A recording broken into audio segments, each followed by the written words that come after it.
Estamos de vuelta a su programa Criterios. Hoy nos complace tener al doctor Alexander Luzardo. Él es doctor en Derecho Político y Ambiental y además ex senador de la República. Gracias, Alexander, por haber aceptado la invitación. Encantado. Una cuestión bien importante que tenemos que, expresarle al país, ¿no? Todo lo relativo a lo que es el arco minero, y tú eres especialista en la materia. Además, fuiste quien hizo el proyecto de ley orgánica de la Mega Reserva Nacional de Agua Dulce, Biodiversidad y del potencial energético y hidroeléctrico del sur del Orinoco y la Amazonía venezolana.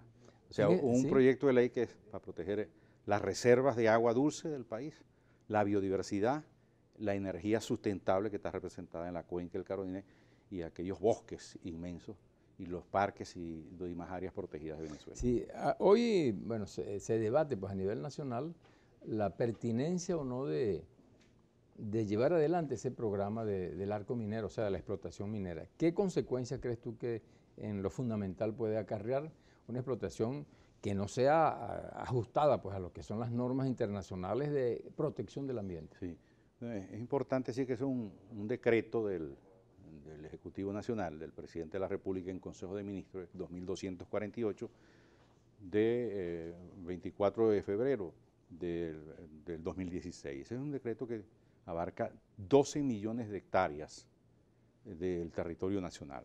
Más o menos, si podemos ver en el mapa, este es el llamado arco minero. O sea, no es que se llama así, sino el decreto se llama arco minero, porque en realidad lo que yo lo llamo el mal llamado arco minero, porque en realidad son bosques, biodiversidad, agua, que está representado aquí, por ejemplo, en la Reserva Forestal de Imataca, que tiene 3.800.000 hectáreas.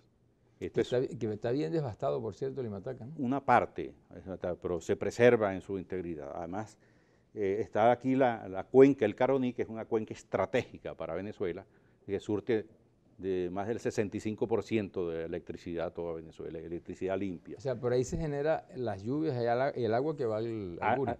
Así, exactamente. Aquí está además el bloque de represas estratégicas. Guri, que fue una de las represas más grandes del planeta en su tiempo, y sigue siendo una de las 5 represas más grandes del mundo.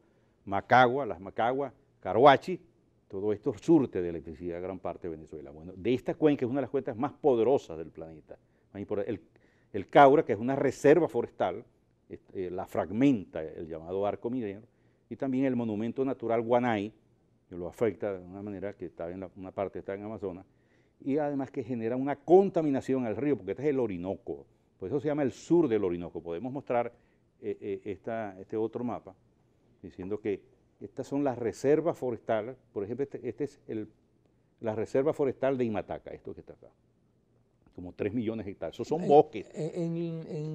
Decretaron en 1961. Sí, la extensión territorial de todo ese territorio que se va a afectar, ¿cuántos kilómetros? 111.846,70 kilómetros cuadrados, o sea, 12 millones de hectáreas, el tamaño de Cuba aproximadamente, 2 veces Costa Rica. O sea, esto generaría un gigantesco ecocidio, una destrucción, pero además afectaría con mercurio y con cianuro el Orinoco, que ya había sido contaminado. Es importante decir que estas son las reservas de agua dulce, casi en palabras del gran ecólogo internacional del sur, Otto Huber, son reservas en condiciones prácticamente de agua potable del país. O sea, el futuro de Venezuela va a depender, el norte va a depender de que se preserve el sur. Aquí está también, esta es la reserva forestal de Imataca, de Caura, perdón, que tiene 5 millones de hectáreas. Bueno, la fragmenta, pero esto es el Parque Nacional Canaima, que es parte de la cuenca del Caroní, la reserva de la Paragua, que es importante, fundamental para preservar el equilibrio ecológico que tienen protección. ¿Para qué se espera conseguir ahí? O sea, ¿qué cantidad de minerales y qué tipo de minerales se pueden conseguir? Ellos plantean que como una especie de salvación ante la crisis del modelo petrolero, ante el agotamiento totalmente del modelo petrolero, plantean entonces una búsqueda de oro, diamante, coltán, y supuestamente llamar a 150 empresas del mundo de 30 países para que hagan un desarrollo en aquella zona, que eso implicaría una devastación de todo el sur, y decíamos, sin la autorización de la Asamblea, porque la Asamblea negó la autorización con base a lo establecido a su competencia en el artículo 150 y 187 de la Constitución, el numeral 9. Son competencias de la Asamblea los contratos de interés nacional, pero yo he dicho no son solo contratos de interés nacional, son contratos,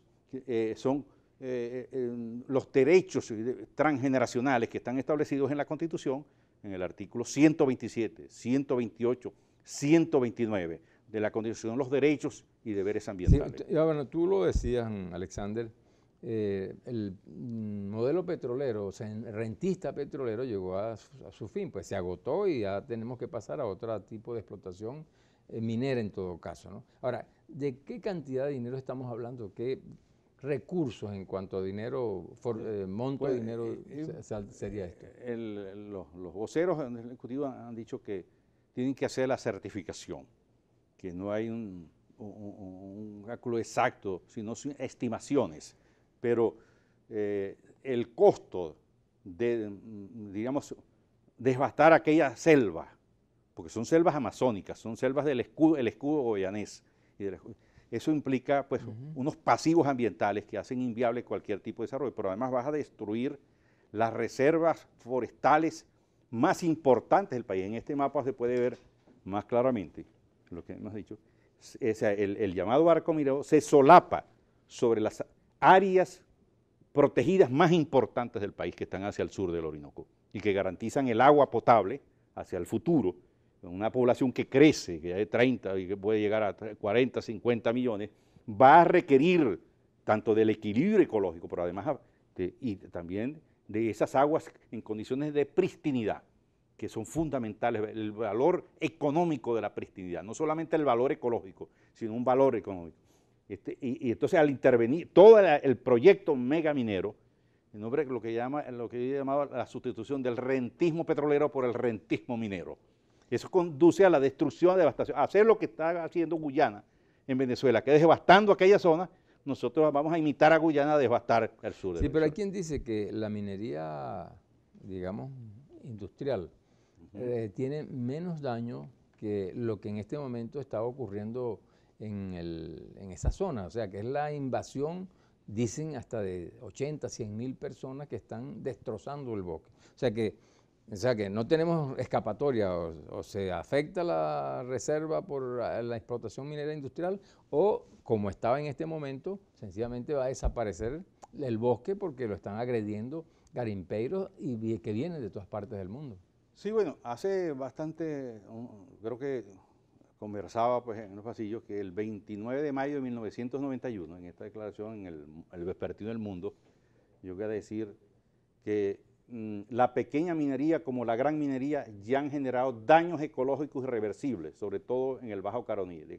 Alexander usaba toda minería en Guayana. Eso en cuanto a la minería, toda minería artesanal. La artesanal, la mediana y la estatal. Lo que pasa es que también aquí habíamos dicho en 14 del 11 de 1990, en una respuesta al exministro Leopoldo Sucre Figueroa, decía, legalizar los garimpeiros es institucionalizar la destrucción de Guayana. Vamos a escuchar unas preguntas que nos va a hacer la gente de la calle y las responde luego del corte comercial. Vamos a verla entonces.